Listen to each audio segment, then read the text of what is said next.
성경 말씀 다 같이 보시겠습니다. 느헤미야 6장입니다. 느헤미야 6장 1절부터 15절까지 14절까지입니다. 1절부터 14절까지의 말씀 교독을 하도록 하겠습니다. 산발락과 도비야와 아라비아 사람 게셈과 그 나머지 우리의 원수들이 내가 성벽을 건축하여 허물어진 틈을 남기지 아니하였다 함을 들었는데 그때는 내가 아직 성문에 문짝을 달지 못한 때였더라. 산발락과 게셈이 내게 사람을 보내어 이르기를 오라 우리가 오노 평지 한 촌에서 서로 만나자 하니 실상은 나를 해하고자 함이었더라. 내가 곧 그들에게 사자를 보내어 이르기를 내가 이제 큰 역사를 하니 내려가지 못하겠노라. 어찌하여 역사를 중지하고 너희에게로 내려가겠느냐 하매 그들이 4번이나 이같이 내게 사람을 보내되 나는 똑같이 대답하였더니 산발랏이 다섯 번째는 그 종자의 손에 봉하지 않은 편지를 들려 내게 보내는데 그 글에 이르기를 이방 중에도 소문이 있고 가스무도 말하기를 너와 유다 사람들이 모반하려 하여 성벽을 건축한다 하나니 내가 그 말과 같이 왕이 되려 하는도다. 또 내가 선지자를 세워 예루살렘에서 너를 들어 선전하기를 유다의 왕이 있다 하게 하였으니 지금 이 말이 왕에게 들릴지라.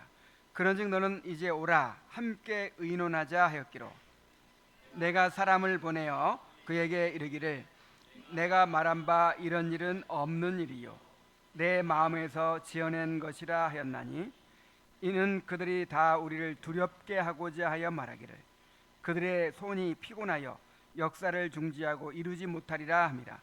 이제 내 손을 힘있게 하옵소서 하였더라. 이후에 무에다벨의 손자 들라야의 아들 스마야가 두문불출하기로 내가 그 집에 내려가니 그가 이르기를 그들이 너를 죽이러 올 터이니 우리가 하나님의 전으로 가서 외소 안에 머물고 그 문을 닫자. 저들이 반드시 밤에 와서 너를 죽이리라 하기로 내가 이르기를 나 같은 자가 어찌 도망하며 나 같은 몸이면 누가 외소에 들어가서 생명을 보존하겠느냐.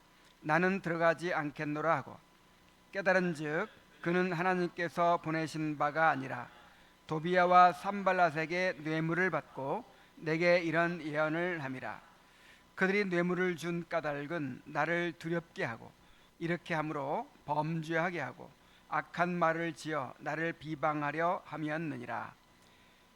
하나님이여 도비야와 산발랏과 여선지 노아디아와 그 남은 선지자들 곧 나를 두렵게 하고자 한 자들의 소행을 기억하옵소서 하였노라.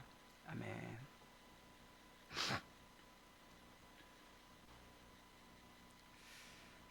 언제나 어느 정도 이루었다라고 생각할 때가 가장 위험한 때입니다. 긴장이 풀리고 경계가 느슨해지는 틈을 노려서 마귀가 공격하기 때문이죠. 오늘 본문의 느헤미야도 온갖 어려움을 이기고 성벽을 거의 완공했을 때 대적들이 무서운 음모를 꾸몄습니다. 그래서 바울은 선줄로 생각하는 자는 넘어질까 조심하라 그랬어요. 여러분 그 자동차 사고도 언제 많이 나는 줄 아세요? 초보 운전자들이 운전이 서툴러서 사고 많이 날 것 같은데 실제로는 초보 운전 때는 큰 사고가 별로 안 나요. 왜냐하면 조심하기 때문이죠. 근데 언제 사고가 나기 쉽냐면 한 1년 정도 지나가지고 운전이 손에 익어서 이제 이게 아무것도 아니구나 하고 마음을 놓을 때 긴장이 풀릴 때 그때 큰 사고가 나는 것이죠. 우리가 어려움을 이겨내고 한숨을 돌릴 때 이제 어느 정도 됐다 싶을 때 그때 마귀가 가장 비열한 방법으로 우리를 공격하는 것입니다. 사탄이 어떻게 우리를 공격하는지, 그리고 이러한 사탄의 공격에 대해서 우리가 어떻게 대처해야 할지 본문을 통해서 잘 살펴보게 되기를 바랍니다. 자, 세 가지 공격이 나와요.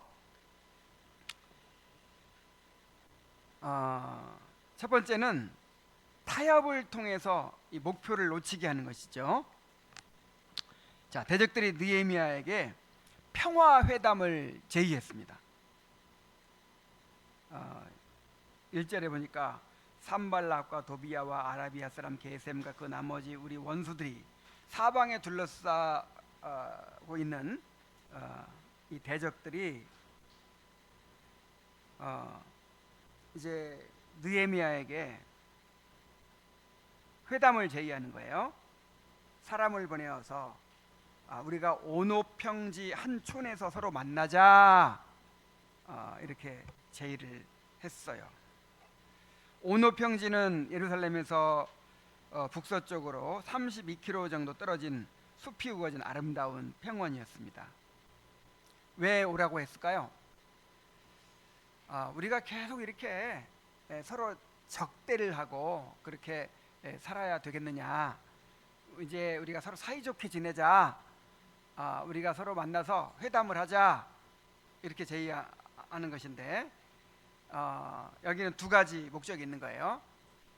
이제 막바지에 이른 성벽 공사를 중단시키고자 하는 목적이 있고, 그 다음에 느헤미야가 이제 평화회담을 하러 왔을 때 느헤미야를 죽이려고 하는 것입니다. 느헤미야를 평화회담을 가장하여 유인한 후에 암살하려는 음모였죠. 자, 느헤미야가 거절했어요. 지금 공사가 아직 마무리되지 못해서 나는 이 큰 역사를 내버려 두고 갈 수가 없다. 그러니까 몇 번이나 계속 초청을 합니까? 4번이나. 한두 번 거절하는 것은 쉬운데 계속해서 오라고 하는 거예요. 이거 정말 거절하기 쉽지 않겠죠. 이렇게 거절한다는 거는 그냥 아주 원수지겠다는 것이잖아요. 물론 이제 사이가 안 좋은 관계가 있지만 계속 위협 가운데 살기는 힘들어요. 지금 느헤미야와 유다 백성들이 어떤 상태에 있습니까?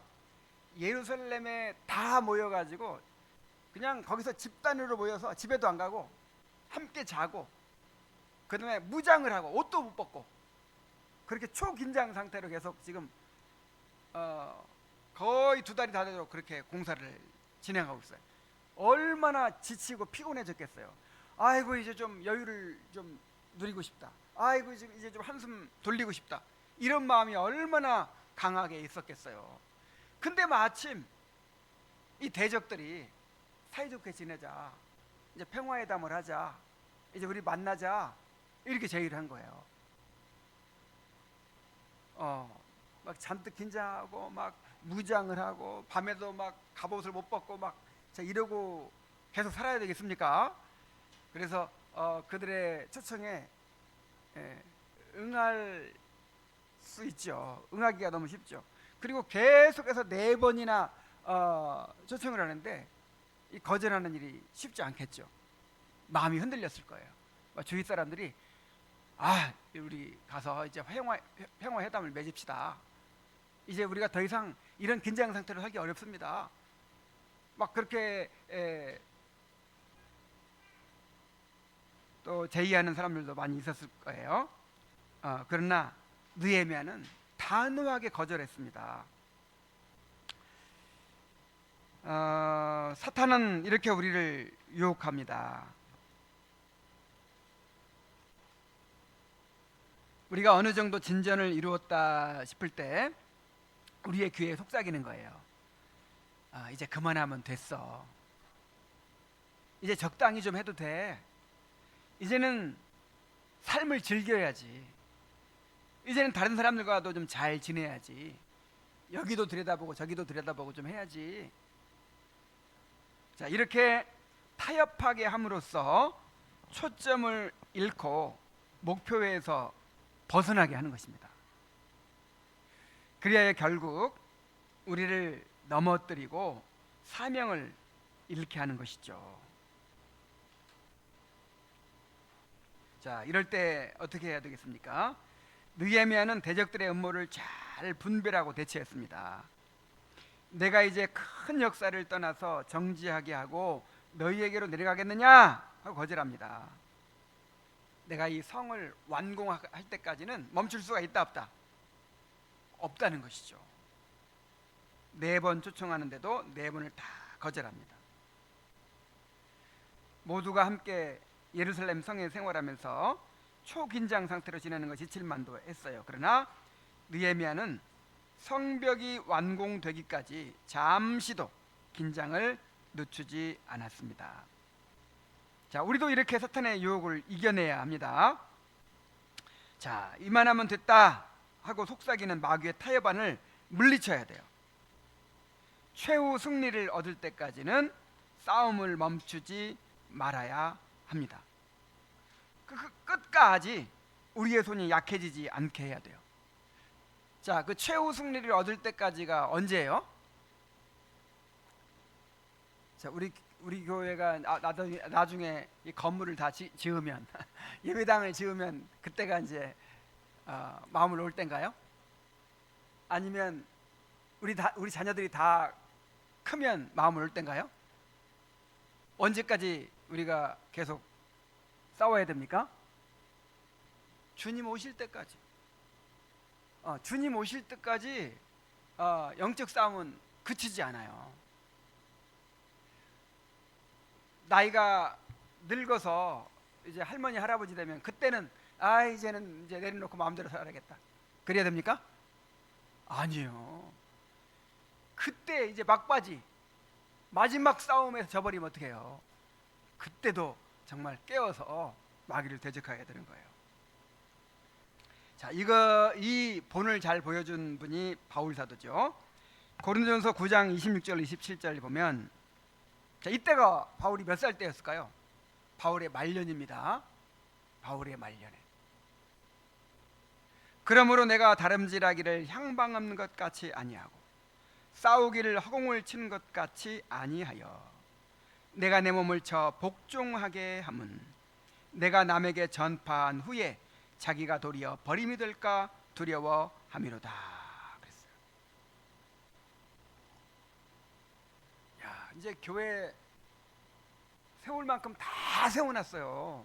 이제 복음을 더 이상 전할 곳이 없다고 할 정도로 교회 다 세워놓고 뭐 이제 더 이상 할 일 없을 만큼 됐는데, 이제는 바울 사도가 아이고 이제 지긋지긋하다. 이제 막 객지로 떠들어다니는 거 지긋지긋하다. 막 감옥에 갇히고 그냥 배 타고 가다 파손되고 아이고 이제 지긋지긋하다. 나도 늙었다. 나도 병들었다. 이제 좀 쉬어야겠다. 그랬나요? 다름질하고 싸우기를 쉬지 않았어요. 그때까지도 자기 몸을 쳐 복종하게 했다는 거예요. 자기 몸을 쳐 복종하게 하는 일을 계속했다는 거예요. 왜요? 남에게 전파한 후에 자기가 도리어 버림이 될까 두려워서. 또 빌립보서 3장 13절로 14절에 보면은 형제들아 나는 아직 내가 잡은 줄로 여기지 아니하고, 자, 뭘로 여기지 않아요? 잡은 줄로 여기지 않았다.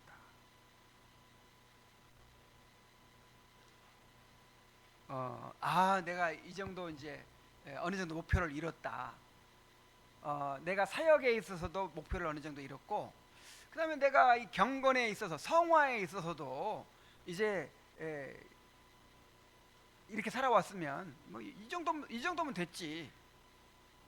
이런 생각하지 않았다는 거예요. 오직 한 일, 즉 뒤에 있는 것은 잊어버리고, 자, 뒤에 있는 것은 어떻게 해요? 잊어버려요. 이게 겸손이에요. 겸손. 내가 교회 몇 개 세웠다. 내가 몇 명을 주님께로 인도했다. 뭐 이런 거 다 어떻게 해버리고? 잊어버리고. 그거 다 잊어버리고 뭐 어디 있는 걸 잡으려고? 앞에 있는 것을 잡으려고. 표대를 향하여 그리스도 예수 안에서 하나님이 위에서 부르신 부름의 상을 위하여 쫓아가노라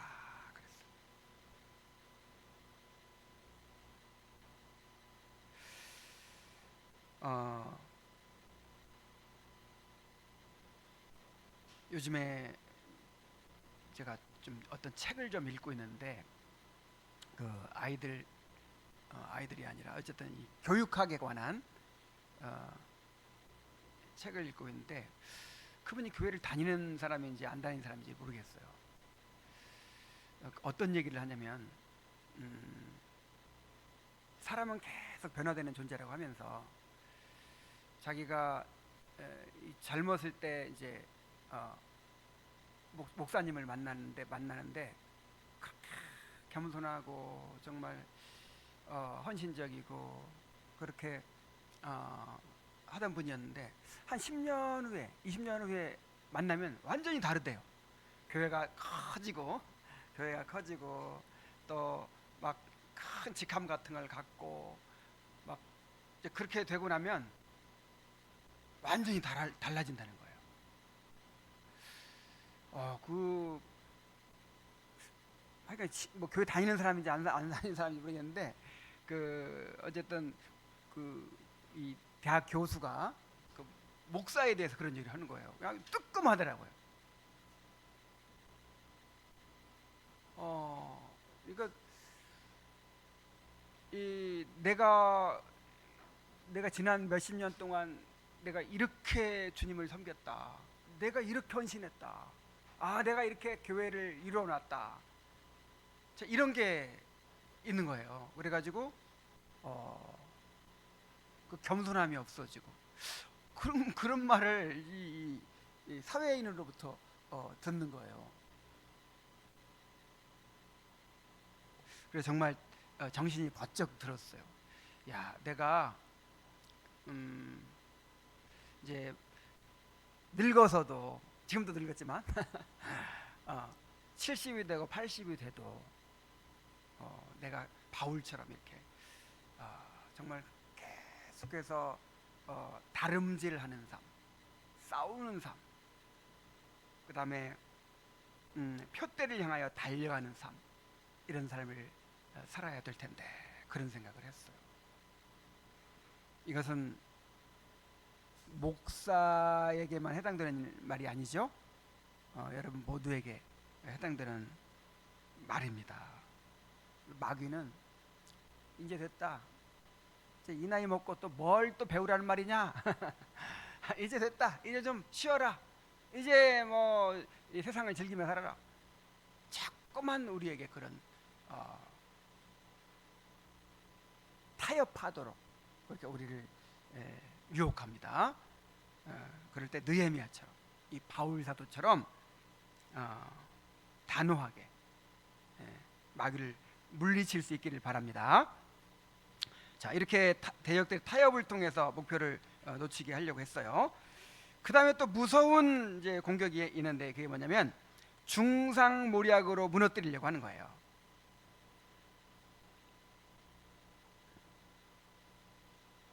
자, 대적들은 느헤미야가 4번을 초청해도 응하지 않자 이번에는 이제 중상모략 작전으로 나왔어요. 산발랏이 하인들을 통해서 봉하지 않은 편지를 보내왔습니다. 그 편지 내용이 6절에서 7절에 있는데 이런 내용이에요. 이방 중에도 소문이 있고 가스무도 말하기를 너와 유다 사람들이 모반하려 하여 성벽을 건축한다 하나니 내가 그와 같이 그 말과 같이 왕이 되려 하는도다. 또 네가 선지자를 세워 예루살렘에서 너를 들어 선전하기를 유다의 왕이 있다 하게 하였으니 지금 이 말이 왕에게 들릴지라.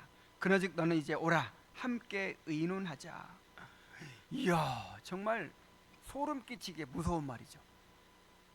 자, 무슨 소문이 있다고요? 지금 소문이 파다하다. 소문이 파다하다. 그 구체적으로 막 그런 얘기를 한 사람 또 예를 들어요. 막 가스무도 말했다. 그러면서 너와 유다 사람들이 모반하려 하여 성벽을 건축한다고 이런 소문이 쫙 퍼졌다. 여러분, 죄 중에 가장 큰 죄가 무슨 죄죠? 반역죄. 이 반역죄는요, 옛날 우리나라에서도 삼족을 멸해요. 삼족을. 중국에서는 구족을 멸한대요. 이거는 소문만으로도 죽여요. 그냥 소문만, 누가 반역하려고 했다 그러면 무조건 죽이는 거예요. 왜냐하면 후환을 없애기 위해서. 그런데 이 반역하려고 이 성벽을 쌓는다는 소문이 지금 쫙 퍼졌다는 거예요. 그리고 느헤미야가 선지자와 결탁해가지고 자기의 권위를 세우기 위해서 유다의 왕이 있다, 그 사람이 바로 느헤미야다, 이렇게 선포하게 만들었다는 거예요. 그래서 이 소문이 지금 쫙 퍼졌다. 그리고 이게 누구한테 들어갈 거다? 이 아닥사스다 왕에게 귀에도 들어갈 거다. 그럼 큰일이다. 그러니 우리 뭐 의논하자. 이 문제를 해결하기 위해서 의논하자. 근데 이 편지를 봉하지 않고 보냈어요. 어떻게 하지 않고? 이 중요한 편지를 보낼 때는 이 봉인을 합니다. 봉인. 그래서 요한계시록에 그 7교회에 보내는 편지도 인을 떼잖아요. 이렇게 읽으려면 인을 딱 떼서 읽잖아요. 근데 봉인하지 않았다는 건 무슨 뜻이죠? 아무나 보라는 얘기예요. 그러니까 편지를 가지고 하는 사람도 본다는 얘기예요. 그러니까 이 소문이 이렇게, 이거는 이제 감춰질 수 없는 거죠. 그러니까 소문을 아예 그냥 내는 거예요. 이렇게 봉인하지 않은 편지를 들려보냈다는 거는. 자, 이렇게 이제 중상모략을 하고 그래서 느헤미야가 두려움에 빠져가지고 평화의 회담에 이제 응하도록 하는 것이죠. 그리고 유다 백성들도 정말 자기의 모든 것을 바쳐서 지금 헌신하고 있는데, 알고 보니까 느헤미야가 자기 야망을 위해서 우리를 이용한 거였더라. 이제 이렇게 또 다 알려질 거 아니에요. 자, 얼마나 참 두려웠을까요? 자, 사탄이 이런 식으로 우리를 공격합니다. 우리가 믿음으로 살고자 할 때, 주님을 섬기고자 할 때, 이 말로 우리를 상처를 입히는 거예요. 사람들의 오해와 비난을 받게 만들고 심지어 중상모략을 당하게 만듭니다.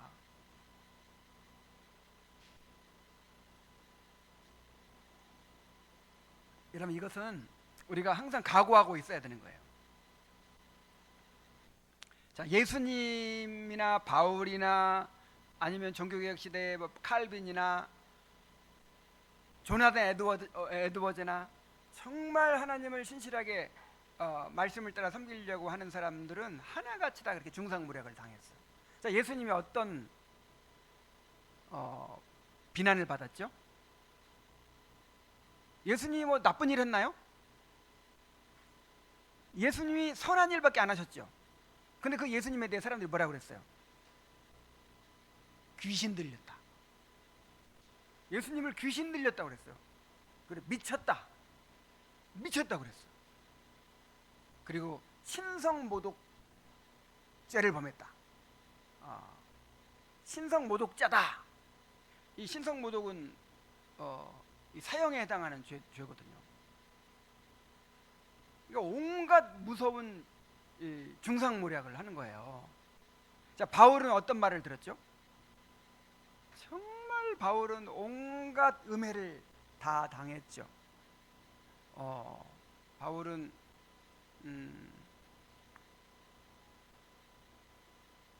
이 자기의 그 돈을 바라고 이익을 바라고 그렇게 사역을 한다, 뭐 이렇게 비난을 받았어요. 그리고 거짓 사도다. 예수님이 12제자는 사도로 세우셨지만 바울은 사람들 볼 때 사도로 세우지 않았잖아요. 그러니까 바울은 스스로 사도라고 자칭하는 거짓 사도다 이렇게 주장을 했어요. 가는 곳마다 그런 오명이 따라다니는 거예요. 자, 칼빈은 어떤 모략을 당했나요? 칼빈의 별명 중 하나가 제네바의 학살자예요. 제네바의 학살자.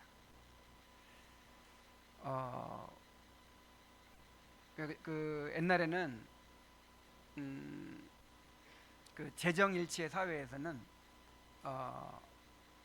이단들은 다 이 정부가 재판해 가지고 사형에 처했거든요. 그래가지고 삼위일체를 부인한 사람 아니면 뭐 이단적인 주장을 한 사람 뭐 이런 사람들을 많이 사형에 처했어요. 이 정부에서. 제네바에서도 제네바 의회에 의해서 사형 판결을 받은 그런 이단자들이 있어요. 그 중에 대표적인 사람이 세르베투스라는 사람인데 삼위일체를 부정하는 거예요. 예수님을 피조물이라고 하고 막 이렇게. 그래서 제네바 의회가 그 사람을 재판해가지고 사형 판결을 내렸어요. 근데 이런 거를 전부 다 이제 칼빈에게 뒤집어 씌우는 거예요. 칼빈이 그렇게 자기와 교리가 안 맞으면 다 죽였다 뭐 이런 식으로. 근데 칼빈은 거의 말년까지 그 제네바에 시민권이 없었잖아요. 그냥 프랑스 사람인데 그냥 난민으로 거기 가 있었던 거죠. 그래서 칼빈은 아무런 권한이 없어요. 죽일 수 있는 권한. 그런데 그런 오명이 지금 칼빈에게 따라붙어 가지고 언젠가도 한 번은 그 분당의 유명한 감리교회 목사인데 막 그분 설교가 막 그 전국으로 다 이렇게 방송이 되고 그렇게 유명한 분인데 칼빈이 그렇게 사람을 죽였다고 막 그렇게 이렇게 설교를 하는 거예요. 하여간 칼빈만큼 그렇게 칼빈의 사진부터가 벌써 그냥 아주 날카롭고 그냥 무섭게 생겼잖아요. 이게 다 이 칼빈에 대해서 워낙 나쁘게 말하고 나쁘게 그렇게 하도 욕을 하다 보니까 얼굴 모양도 그렇게 그려놓은 거예요. 뭐 조나단 에드워즈 마찬가지. 조나단 에드워즈에 대한 비판이 얼마나 많은지 몰라요. 저 상록교회 목사님도 그냥 왜 그렇게 조나단 에드워즈를 이렇게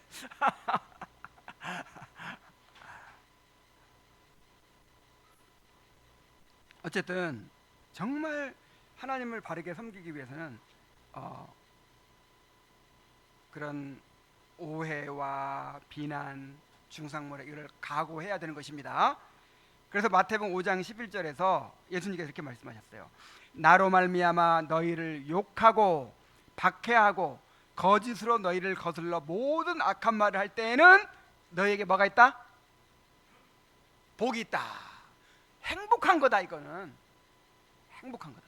전에 목회하던 교회에서 어떤 분이 이제 그 운전 봉사를 했어요. 차량 운전 봉사를 하는데 차량 운전 봉사를 하는데 꼭 앞장서서 봉사하면 뒤에서 말이 있어요, 없어요?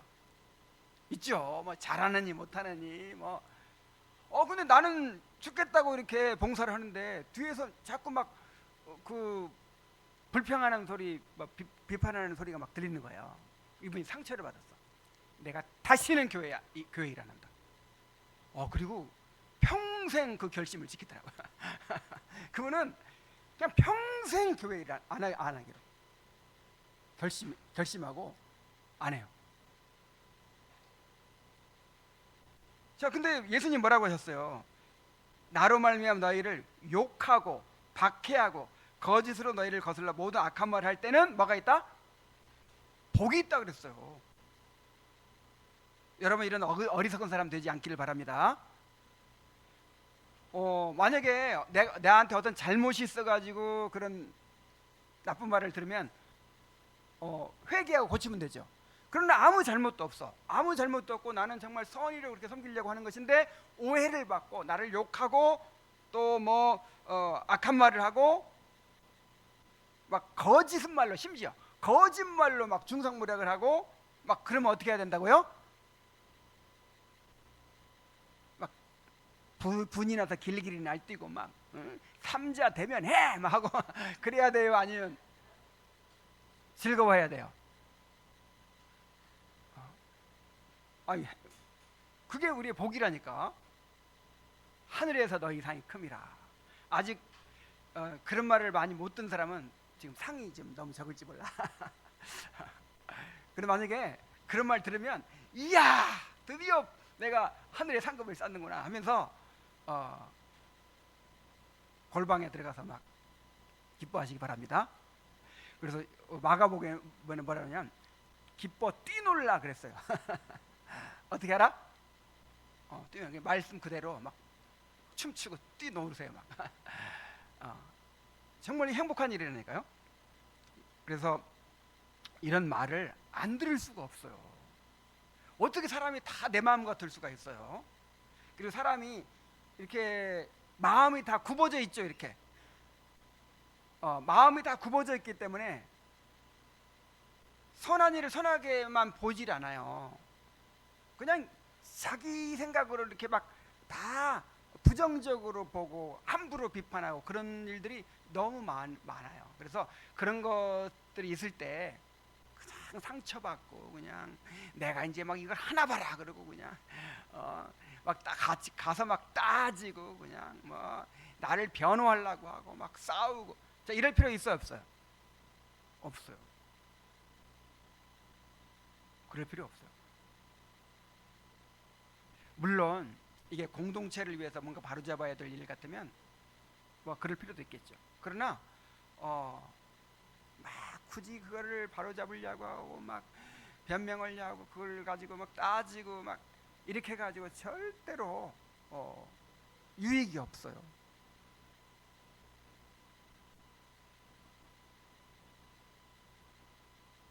자, 느헤미야가 어떻게 대처했습니까? 느헤미야는 사람을 보내요.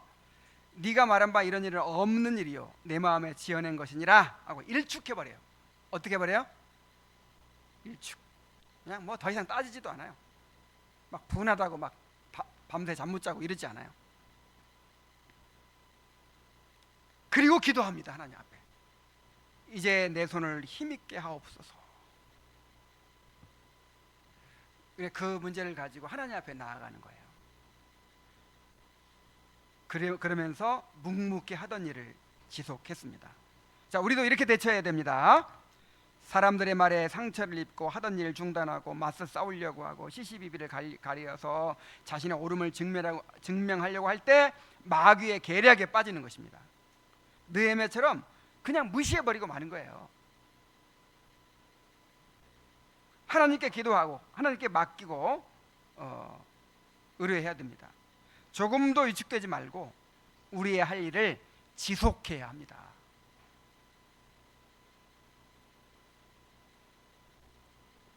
그리고 한 가지 주의해야 될 것은 이 느헤미야는 정말 느헤미야나 바울이나 예수님이나 이렇게 정말 그런 중상모략에도 불구하고 조금도 위축되지 않고 그렇게 이겨냈지만 모두가 그럴 수 있는 건 아니에요. 그래서 잠언 11장 11절에 이런 말씀이 있습니다. 성읍은 정직한 자의 축원을 인하여 진흥하고 악한 자의 입을 인하여 무너지느니라. 성읍을 이제 우리 교회라고 생각해 봅시다. 교회. 이 교회는 정직한 자의 축원을 인하여 진흥하고 악한 자의 입을 인하여 무너지느니라. 이야, 이 교회가 세워지고 무너지는 것이 뭐에 달려 있어요?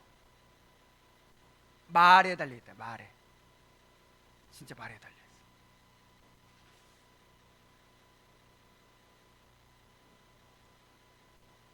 사람들은 긍정적인 말을 더 잘 믿을까요? 부정적인 말을 더 잘 믿을까요?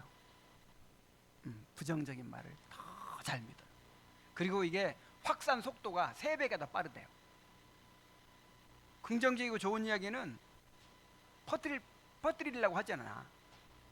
근데 뭐 누가 어떻게 했대, 뭐 이런 험담하는 말, 뭐 이런 비판하는 말은 그냥 너무 그걸 뱃속 깊은 데로 내려간다는 거야. 어, 남의 말을 남을 헐뜯는 말은 얼마나 막 달콤한지 그냥 뱃속 깊은 데로 내려간다는 거예요.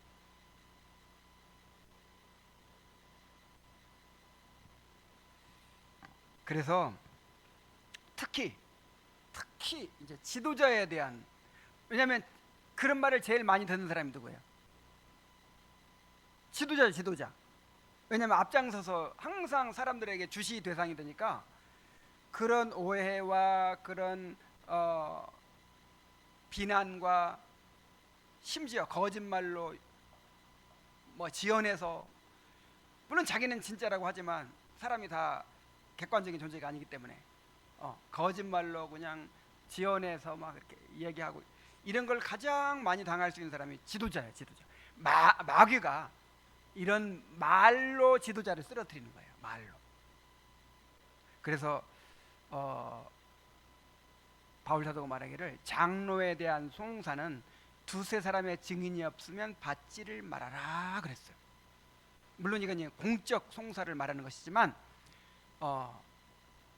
확실한 거 아니면 이거를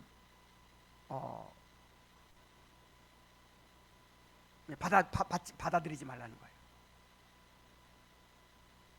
그래서 말로 교회가 부흥케 되고 또 말로 무너지고 그래요. 그래서 교회 안에는 세우는 사람이 있고 허무는 사람이 있대요. 뭘로? 말로. 진짜 말 한마디에 그냥 쫙 힘 빠져버릴 때가 있죠.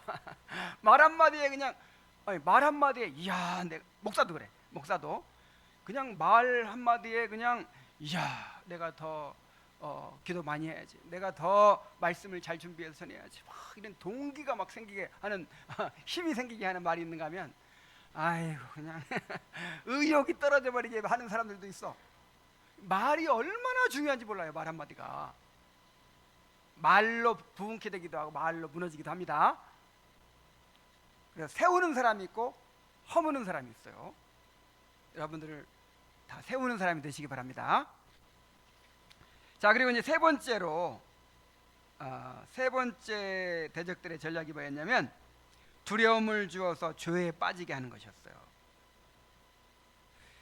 대적들이 이번에는 가까운 동료를 통해서 느헤미야를 넘어뜨리려고 했습니다.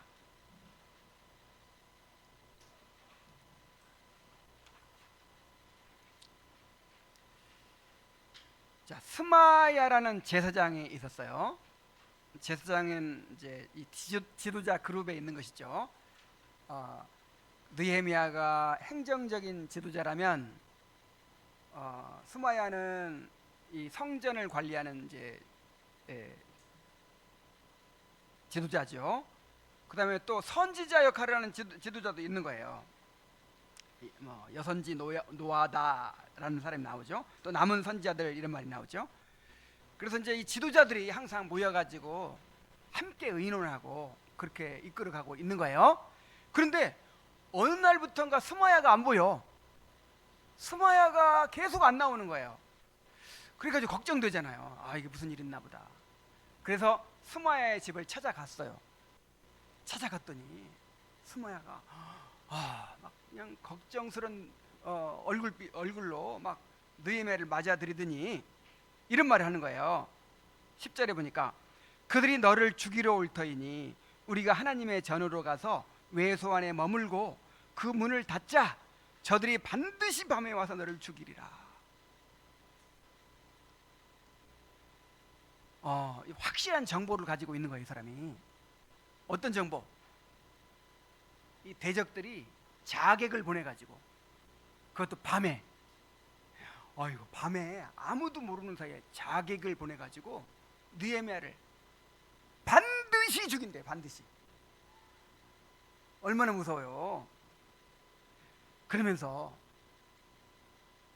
나랑 어디가 숨자? 성전에 가 숨자. 스마야는 제사장이니까 성전 관리하는 사람이니까 그런 권한이 있죠.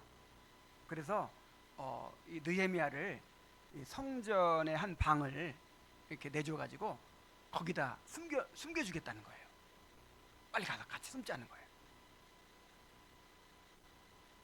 그런데 여기에 무서운 음모가 도사리고 있었습니다. 만일 느헤미야가 그 권고를 받아들여서 성전에 들어가서 숨었다면 어떻게 됐을까요? 느헤미야가 성전에 들어갈 수 있나요, 없나요? 없죠. 제사장만 들어갈 수 있죠. 그러니까 성전 바깥 뜰까지는, 성전에 들어간다라고 말할 때 바깥 뜰까지 들어간 걸 말하기도 하고 그 성전 안에 들어가는 걸 말하기도 하는데, 여기서는 지금 안에 들어가는 걸 말하는 거예요. 만약에 느헤미야가 그 공고를 받아들여서 성전에 들어가 숨었다면 느헤미야는 성전을 더럽힌 범죄자가 되어서 정죄를 받게 되었을 것입니다. 스마야가 대적들에게 뇌물을 받고 이런 공고를 한 거예요. 그 당시 유다의 지도자들이 이 대적들과 깊은 관계를 맺고 다 결혼을 통해서 이 사돈 관계를 다 맺어가지고 서로 내통하고 있었는데, 이제 스마야에게 뇌물을 주어가지고 그렇게 이 성전을 더럽히게 만들어서 이제 느헤미야가 그냥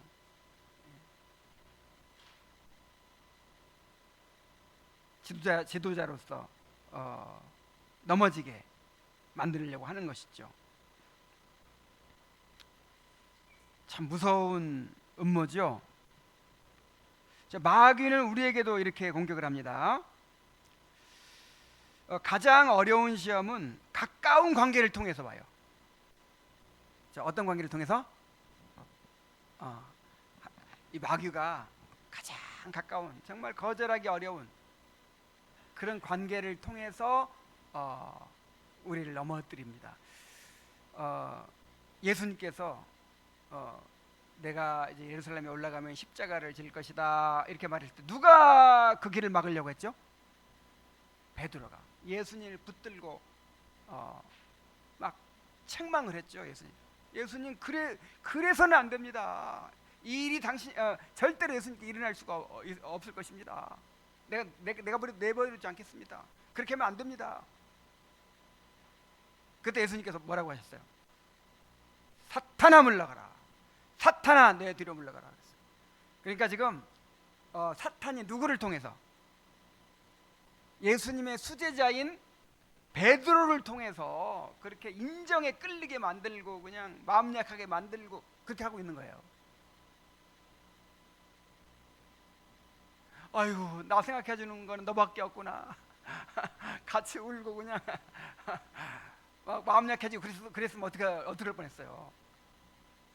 거기서 딱 예수님을 간파하고 단호하게 사탄아 내 뒤로 물러가라. 너는 나를 넘어지게 하는 자로다. 이 겉으로 봐서는 정말 예수님을 위하는 거잖아요. 예수님을 위해서 염려해주고 그냥 예수님을 위해서 그렇게 도와주려고 하는 거잖아요.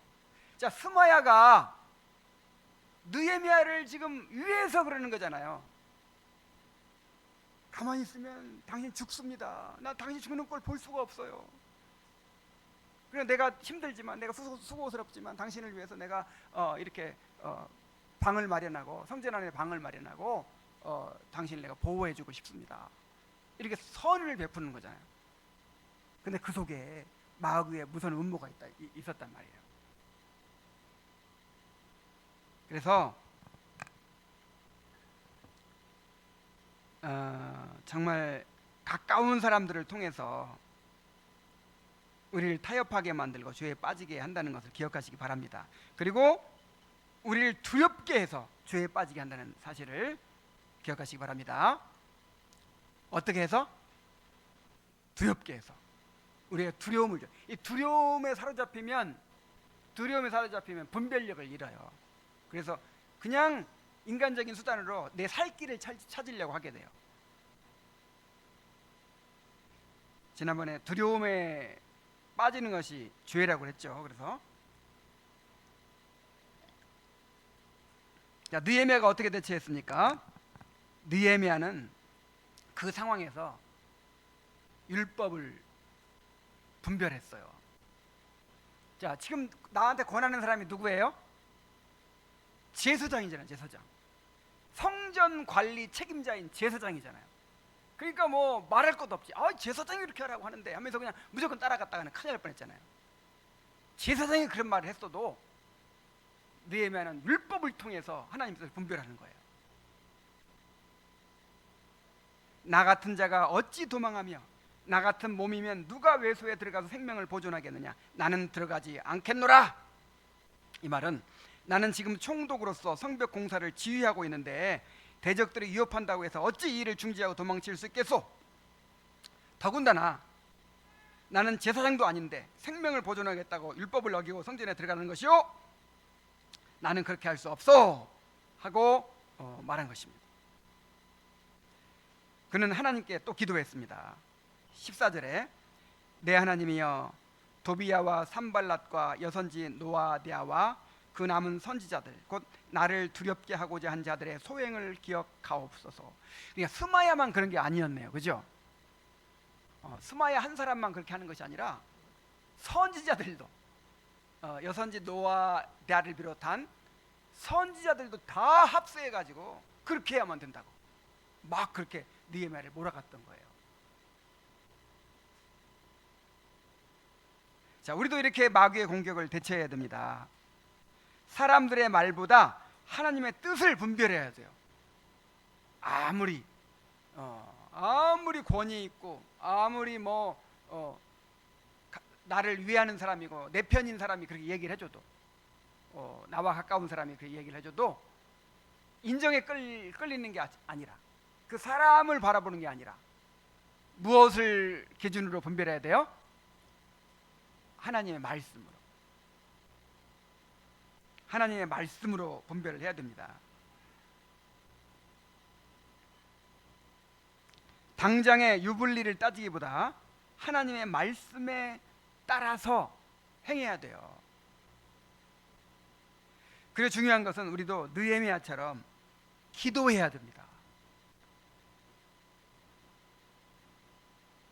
그러니까 느헤미야는 어떤 일이 있을 때마다 기도하죠. 어떤 일이 있을 때마다 기도해요.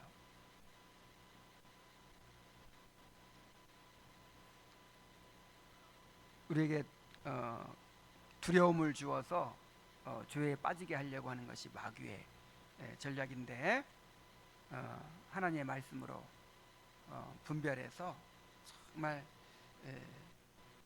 죄에 빠지지 않는 성도들이 되어야 할 줄로 믿습니다. 그래서 우리가 우리 자신을 지키겠다고, 보존하겠다고 말씀을 어기고 그렇게 죄에 빠지면 결국 마귀에게 이제 포로가 되는 거예요. 이제 말씀을 맺겠습니다. 선줄로 생각하는 자는 넘어질까 조심하라는 말씀을 기억하고 항상 깨어서 마귀의 괴계를 분별하고 대적해야 합니다. 다윗이 언제 넘어졌죠?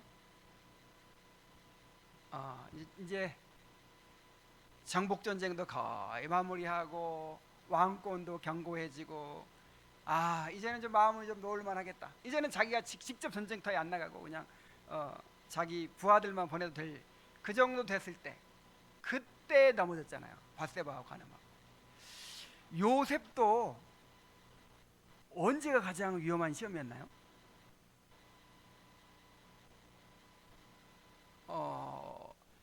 이제 처음에 가서는 정말 죽을 고생을 했겠죠. 근데 이제 주인한테 이렇게 눈에 들어가지고 주인 눈에 그 가정의 총무가 된 거야. 그 가정의 총무가 아니라 그 시대장 보디발의 그냥 집사가 된 거야. 집사. 완전히 모든 걸 관리하는 그런 위치에 올라간 거죠. 그러니까 얼마나 참 대단한 겁니까? 그때 보디발의 아내가 유혹했잖아요. 그래서 정말 제일 위험할 때가 이 정도면 됐다 할 때, 그때라는 사실 꼭 기억하시기 바랍니다. 자, 우리를 타협하게 만들고 중상모략으로 상처를 입히고 두려움을 줘 죄에 빠지게 할 때 주님을 의지하고 믿음으로 물리쳐야 하겠습니다. 자, 이제 오늘은 제가 설교를 좀 빨리 끝냈어요. 끝나고 나서 찬송을 꼭 한 곡 부르고 이렇게 기도를 해야겠다 그런 생각이